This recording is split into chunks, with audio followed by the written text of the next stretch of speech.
guys, we're talking spoilers at this point. I've decided that our spoiler talk is going on for quite a while.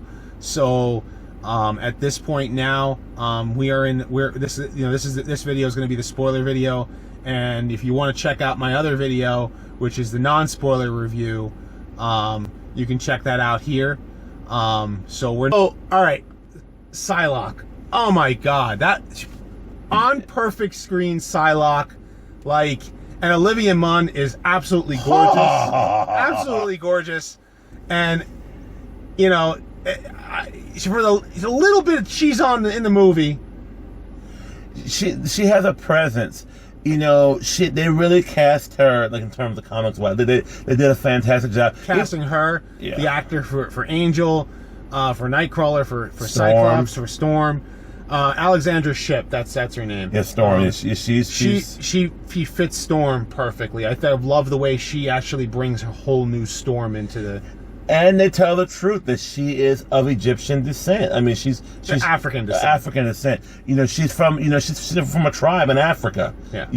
Which even though they're looking from a tribe, but at the same time, but she was in Egypt at this point. Point. So, and as far as Storm's character, she comes. We're in the spoiler section, obviously. She comes from Egypt. Where she comes from. She's a black girl from Africa in Egypt. And she's, I guess she must have been an orphan or something. Yeah, she was. So she's living on her own. Like and Apocalypse finds her. Yeah. And I was scratching my head because in the comics she always had white hair. Right. And Apocalypse gives her white hair, which fits. It fits the movies. It fits Apocalypse being the way he is in this movie. And also the fact that he gives Magneto his helmet, he already had a helmet. He made him a new one. Or he made him a better one. Right. I didn't have to see. Once again, I don't have a problem. See, I don't mind tweaks. I think that they've been able to. I mean, after what they did, love the reference to. Remember how they said after they saw Return of the Jedi. Yeah, the third movie and everything sucks, which X-Men 3 sucks. Really badly. Really badly. They ruined Psylocke, one of my favorite X-Men. They ruined Jean Grey. They ruined so much. They ruined everything. They killed Cyclops. Come on. And I love Cyclops in this movie. I he's absolutely so much better. This is fun. And I like James Marsden as him playing. I'm glad you did. No, I understand something. I liked him playing. I felt that his role was skimped. Bad. Yeah. Well, everything that needed to be Cyclops, it's he didn't get the opportunity to play Cyclops. He was playing the character that Bryan Singer wanted to be Cyclops. And then what was the director's name in Brett Ratner? Brett Ratner, who had directed X-Men 3. Yeah. He ruins Cyclops' character at that point, decides to kill him off. Oh, he's useless anyway. But this actor, the new guy. Well, he's a young, more precocious version. The Cyclops. I'm sorry, the Cyclops in the first 3 was a wuss. Okay, and I think that they had it written. Hugh Jackman was the star. They played on the interplay between Wolverine and Jean Grey, and even though she's supposed to wind up with Scott, they kind of said, well, maybe she's. What if she wound up with Wolverine instead? And I think that they kind of very much so minimized Cyclops. And I just think I like James Marsden. I like him. I just think that, like you said, he was never given the opportunity to play Cyclops. No, he wasn't playing Cyclops. He was playing the character that Bryan Singer and Brett Ratner wanted, which was limited. Cyclops to be, which was limited. And finally, and I think so many Cyclops fans finally had their day in the sun with this new Cyclops, because he gets his, he has to get his glasses, he has to get his, powers under control. He doesn't know how, and I like this because I always wondered, when I was reading, all the time that I read X-Men, they alluded to it. I think they actually did say how it happened, but I wasn't, obviously you and I were too young to have read X-Men at that time. Yeah. But finally knowing how Cyclops, he needs a ruby quartz glasses, and he needs to be able to control his powers, and Nightcrawler can only teleport where he sees a Nightcrawler. Yeah, he was good. That was awesome. He was really good. You know, for playing and the Michael Jackson jacket. Yeah, that was epic. That was epic. Nightcrawler wears the Thriller jacket, and it's epic. And it swallows him, but it's funny. Because he's a scrawny dude. It's like it's 3 times his size, but just listen, that was like the ode to the 80s that you're just kind of like, yeah. You know, It's like because you appreciate moments. Did you notice that Professor X was wearing, when they first come to the school, he's wearing a purple shirt and he's wearing that gaudy gray blazer? Yeah. Which is all Miami Vice right there. Pretty much. I was like, all right, we're in the 80s. It's Quicksilver stole like every scene he was in. The way they introduce him, you know, when he just shows up at the time when the school's about to explode, and the Eurythmics, like I said, soundtrack once again, mwah. It was just like, it was so perfect. He's just running through. It was just his whole face is like, it was so cool. Evan Peters is great. And then the Miss Pac-Man. This is something that I know. He was playing Miss Pac-Man with the cheat code that makes it run super fast. Yes. But to him, that's normal speed. True, because so he's able to play. He's like, I'm just playing Pac-Man. You know, and he had Knight Rider playing on the back. It was like I said, they snuck in those moments. It was just great. Okay, since we're in the spoiler section, thank you, Hugh Jackman, for doing an effective cameo. Okay? Yeah. He never spoke one word. Yeah.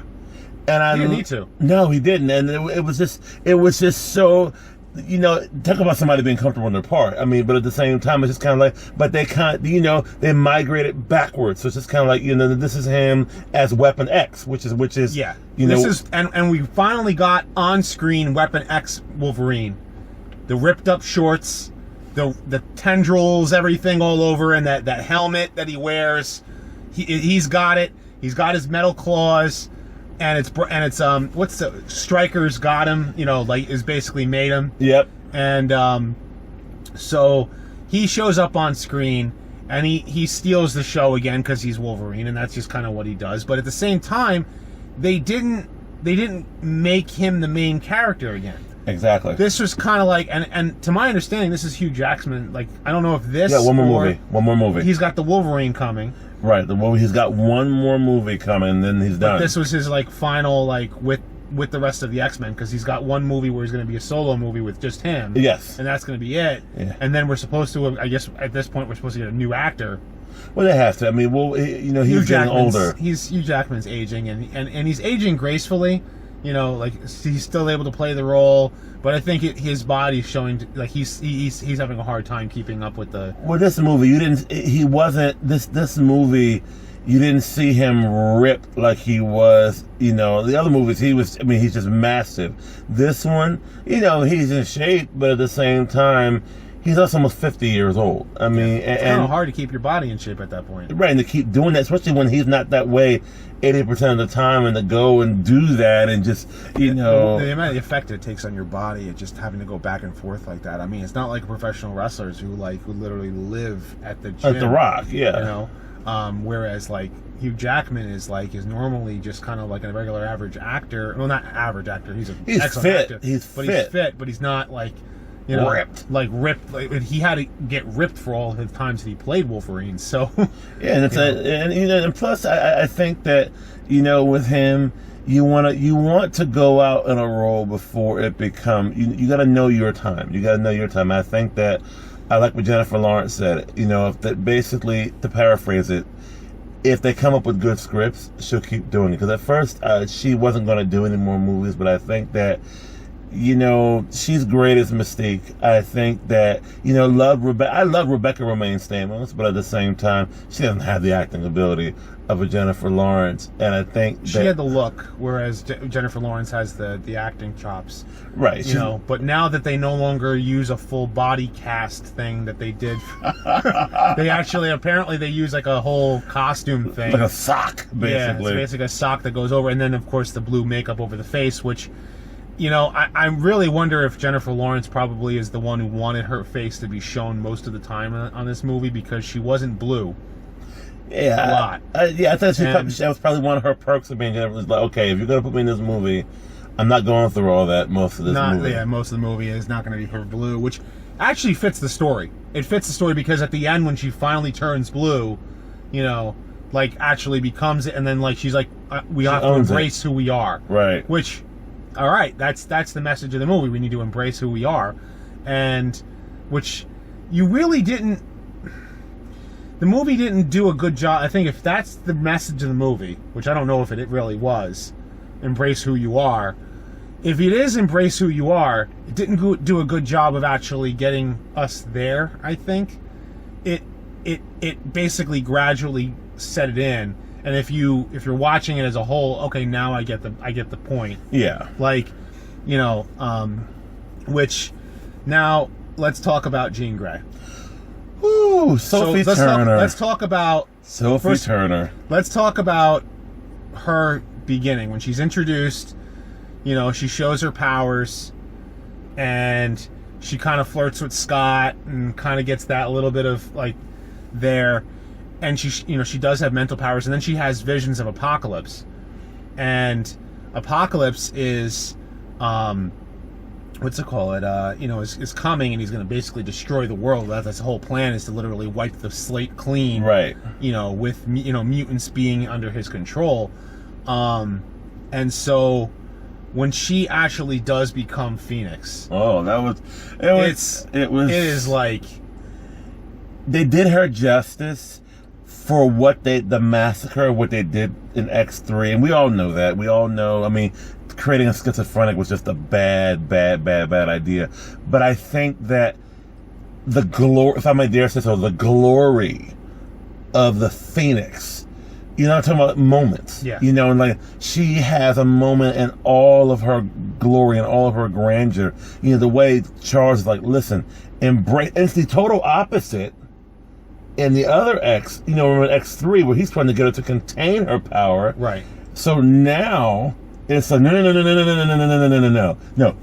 unleash, you know, unload. And it was just, she has this moment of grandeur, and it was just, and then, you know, even the way that, you know, at first, it looked like Apocalypse was going to escape, and then Storm was like, not so fast. Yep. You know, and she contains him.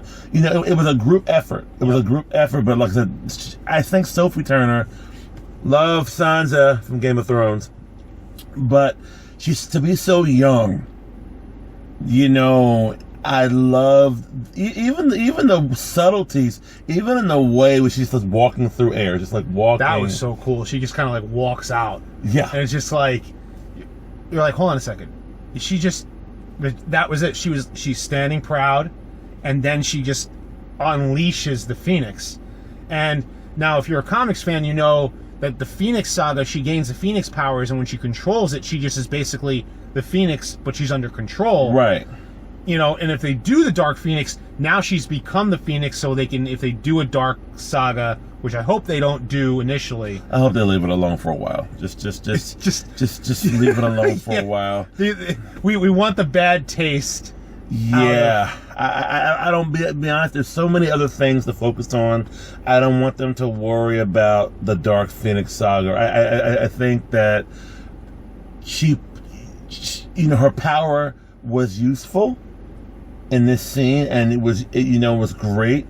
But I think that, you know, well, because since we're in the spoilers, you know, they introduced Mr. Sinister, you know, at the end of the movie. So end credits scene, which don't stay. Yeah, stay for the end credits. Which we also have to tell them, like when we switch back to the non-spoiler part, that don't leave the theater, because you idiots who do this, you need to be smacked a couple times. Anytime you have a superhero movie, rule of thumb: stay in the theater until the lights go up. You know what movies taught me that? Masters of the Universe. Oh my gosh, yes, I'll be back. Yeah, and Frank Langola's Skeletor. Which he was underrated for how good he was in that movie. Like, apparently he played that part because he was what's it called? His son was a Masters of the Universe fan, so he played Skeletor like Skeletor should have been played. The rest of the movie could be. It could have been forgotten. Skeletor. And that's the thing. A great villain can make the most mediocre movie watchable. Like Frank Langella, he was just, you know, iconic. Even the way he becomes godlike after he receives the powers of the universe. leads us to Apocalypse. Yes. Oscar Isaac, okay, big fan. Okay, one of my criticisms, I could have done without as many voiceovers. I think that... Or the Ivan Ooze look? Yeah. Yeah, it's just kind of like, really? but honestly, Oscar Isaac is a fantastic actor. You know, like I said, I could have done a little more of his voice. I think that, for me... First of all, I'm going to interrupt you. What's your opinion of him? I think it was like... He was basically like... He had all this power, so like I love the powers that he had, you know, that he kind of like really, you know, showed how powerful he was. And as far as the actor is concerned, I think he nails Apocalypse. The makeup and the armor, I guess maybe they were going for the Egyptian vibe with the way everything looked, but I think it looked more like a Power Rangers villain. Yeah, like Ooze, like the return makeup, of the Ooze, yeah. And I know a lot of people are like, oh, it's not so bad when you see it, you know, in theater, you know, because when you're seeing it under certain lighting, because his skin is blue. Well, his skin is gray in the comics. Yeah. So, and he wears blue armor. But because of the blue skin, you know, it didn't look, and it's not like Mystique, where Mystique kind of looks like, yeah, that's her skin. It doesn't look like makeup. This looked like a Power Rangers villain because it felt like it was like over his actual face. You can kind of see in a weird way, you can kind of see the lines where the mask plates stop and the makeup begins. So you're saying it was cheesy? Yeah, like and they really tried, like, for a big budget action big budget black movie. No, I'm kidding. Big budget blockbuster like this. That they spent all this money on his costume design, and it looks like a Power Rangers villain. Yeah, I mean, they try to keep a lot of the notes that make him Apocalypse. Like, instead of having the A, the belt is shaped almost in an A form. Yeah. You know, the tendrils coming down his neck instead of coming off of his arms like they do in the comics. You know, there's certain things, and also the armor being, since he's Egyptian. Making the armor look Egyptian. True. You know, I was fine with that. It was kind of shrouded. Yeah. But it still looked too, like, cheesy. It didn't look, I mean, again, if you look at Apocalypse's first appearance, when he first introduces Archangel in the comics, Archangel is like, you know, Apocalypse looks like scrawny, and he's got these weird looking lips and things of that nature. So, I guess for all intents and purposes, but at the same time, his look, and then again, you said the voice, where they kept on using that, you know, he kept changing his voice to like that, like where it sounded like 5 people were talking. Right, God, the trying to this like all powerful Mystique, and it's just kind of like, okay, you know, at moments, like when they said like everything that's created will fall, I wouldn't have had a problem with just moments like that, but then it's just kind of like he started using it all the time. Yeah, I was like, okay, stop. We get it. He is all powerful. Yeah, you know, and then one thing I really hate lately, I don't know what it is, slow-mo. You know, Transformers movies use it, Michael Bay, which, screw you, Michael Bay, because you keep using slow-mo and this rotating camera thing that's got to stop. It gives you a headache. It gives you a headache. But this movie didn't, and thank God it didn't use that stupid camera where it goes around in circles. But it did use the slow-mo. And it didn't, when it used it, I mean, he tried to use it for certain moments. Other than Quicksilver slow-mo is on purpose. But that's his power. It's needed. But when Phoenix and Apocalypse are about to go face to face with each other, you know, in Charles Xavier's mind, they're getting to this point, and it's like, okay, all right, come on, let's go. Took enough already. Like, enough already. I get it. Like, all right, you're taking 10 steps. You're taking 10 more steps. All right, you're going to stand off against each other. All right, here we go. Let's go. All right, and maybe just because, like, a lot of us want that instant gratification, but the fact that they use the slow-mo for it while they're walking towards each other or getting ready to face off was kind of like this, all right, did I come for the X-Men or did I come to watch WrestleMania? No, it's true. It's a great way of putting it. It's kind of like, am I getting there? And where's their intro? Well, then again, they did have the music soundtrack was there, but I'm saying like you know, each one needs their entrance music, and then they need to get on top of the ring and start going like, yeah, like I'm gonna. Yeah, I really,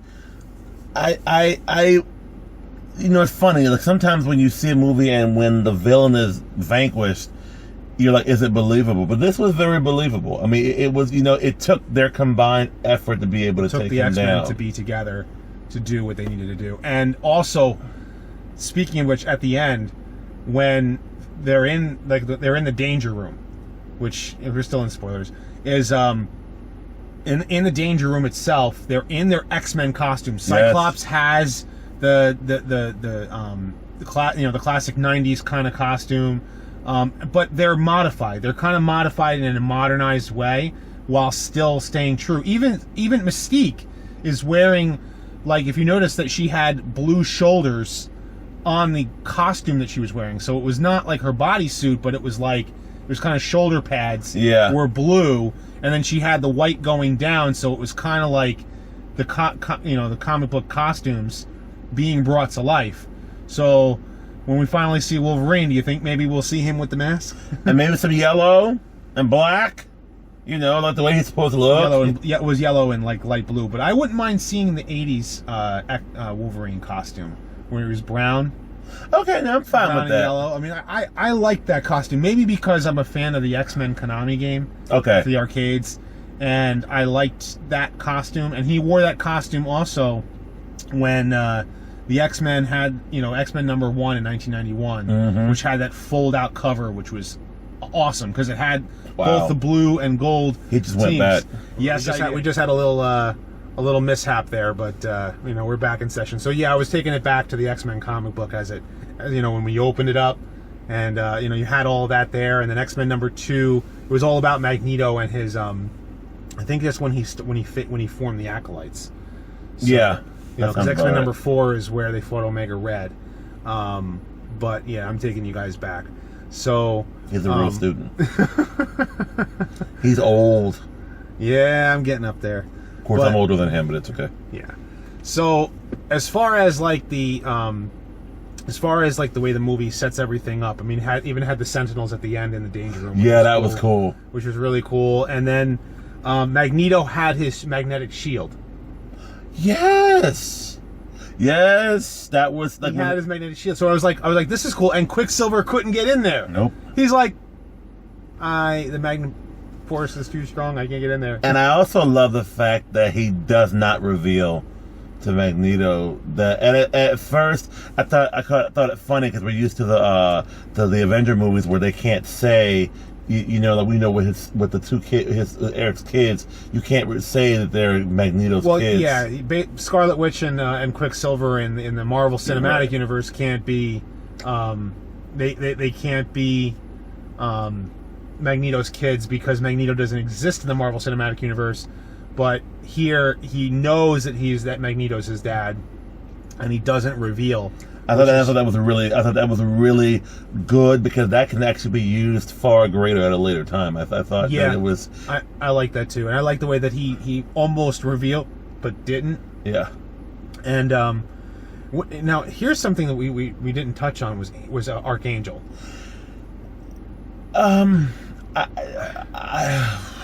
Okay.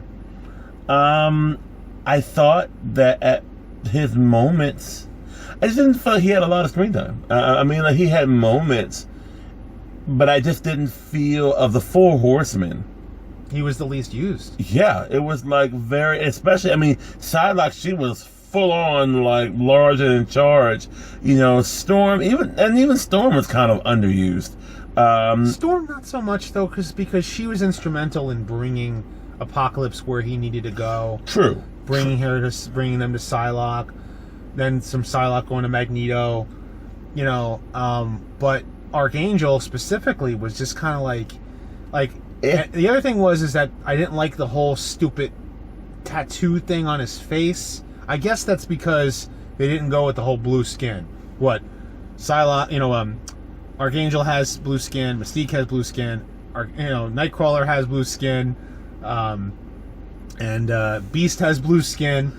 Yeah. Which, speaking of which, they didn't make any mention of who, if Nightcrawler was related to Mystique, because in the comics, Mystique is... but that's mom? That's his mom. Yeah, that's what I thought. I was It's like, supposed to be, and the red guy who can teleport in First Class, that's supposed to be Nightcrawler's father in the comics. right. So here they kind of alluded it to being Beast in Days of Future Past. So It remains to be seen, because it's just kind of like, I mean, I don't have a problem with them, because I just think that, you can't, they were covering so much, and I think that, you have to pick and choose, and I think that, they chose, they better gloss over that one. Well, that and Archangel also was kind of miffed a little bit. But then again, the screen time that he got when he had his metal wings themselves, they're awesome on screen. His costume at the end does bear resemblance, even though it's different colors. Yeah. It had that same, because I remember when I used to when I would draw Archangel, and I always remembered those lines. The blue and then that pink color that they used to get all the detail on Archangel's costume. Here it was silver and white, which really kind of ticked me off, because I wanted that blue. You wanted to look like Archangel from the comics, yeah, because Angel becomes Archangel, and I want him to become Archangel from the comics. I mean, Magneto's in a red costume, and they're all doing things to try and make it more like the X-Men, but he was the one character, and I'm curious if he lived. Yeah, good point. I was just thinking that. It's just kind of, did he survive? And part of you says that he did, and it's just, we'll find out in another movie, but essentially none, at this point we don't, we're allowed to infer that none of the Four Horsemen die. I mean, Psylocke obviously walks away in the end, and what was really cool is the fact that, like I said, even though they've kind of deviated because of the whole time continuum thing going on, I think that the way that it brings Storm into the loop now, now it brings her into the X-Men loop, and now, once again, still kind of working with the whole Raven, Mystique being good, if you will. I think we're all still kind of weirded out about that. I'm still kind of working with that, because I like it. I'm okay with it. I just think that she has been Magneto's right hand for the longest time, and I think that in this, but for the most part, they bring everybody together. It needs to be, Psylocke goes off on her own, now Wolverine, at a later time will be grafted back in. Well, he has to go face off against the Hulk in the comics, but then again, if they go there, which, by the way, Fox, Marvel, get your stuff together, please. Let's if you could do it with Spider-Man, you can do it with Fantastic Four and X-Men. I'm actually want them to not make any more Fantastic Four. Just leave it alone. Just stop. They ruined it. They ruined it. And I'm going to say this, and I'm going to say this only because, the casting for that new Fantastic Four movie was god awful, right? And let's put it this way: I don't have a problem with them changing a race of a character, and I can say this to you, but and I like the actor. I liked him in Creed. Oh, he was we should have gotten. But he's not Human Torch. No, he's not. Johnny Storm and Chris Evans was the original. The one thing they got right. Right?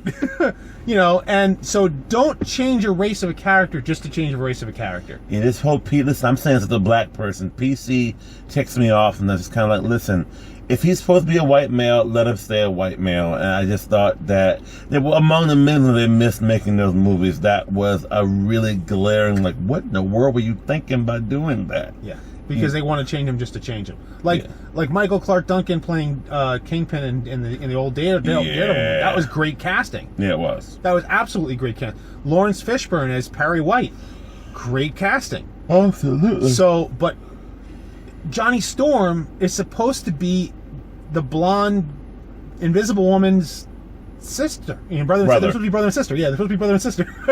Oh, yeah. oh. I just went there. Yeah, okay. I messed up there, but You just made me remember about some funny moments in the movie.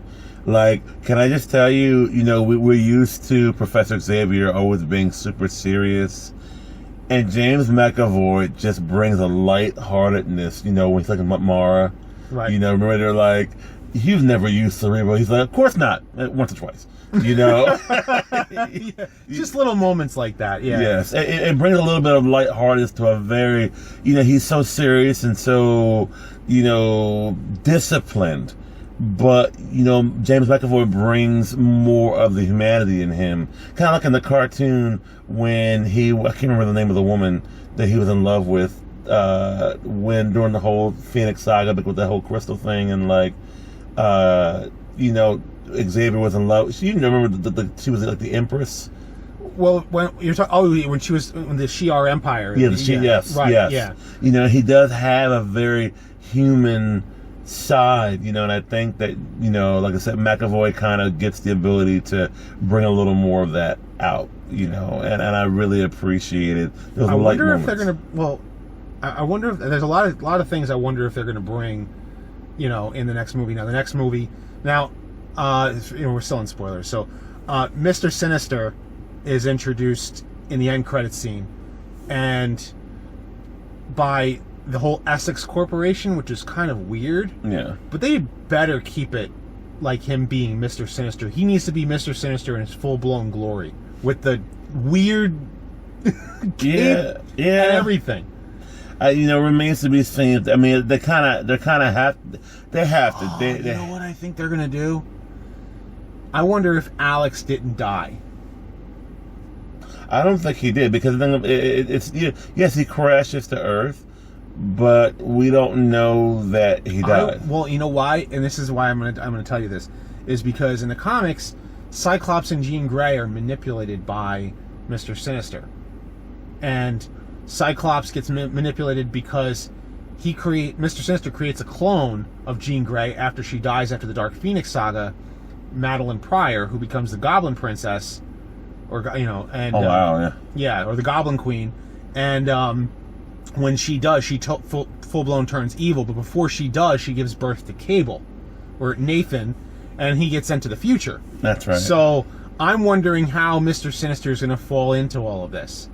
And I'm also wondering if Apocalypse can come back, because Apocalypse is a huge villain for Cable in the future timeline that Cable came from. So Cable and Apocalypse have this like vendetta against each other. So I want to see that. And plus, I mean, in the comics, Apocalypse gives Nathaniel Essex his powers. I mean, he's the one who changes Nathaniel Essex into Mr. Sinister, right? So I'm wondering if that's good, if they're using anything from that, but we don't know at this point. At this point now, we know that they set up so much in this movie that they're now going to create the '90s X-Men.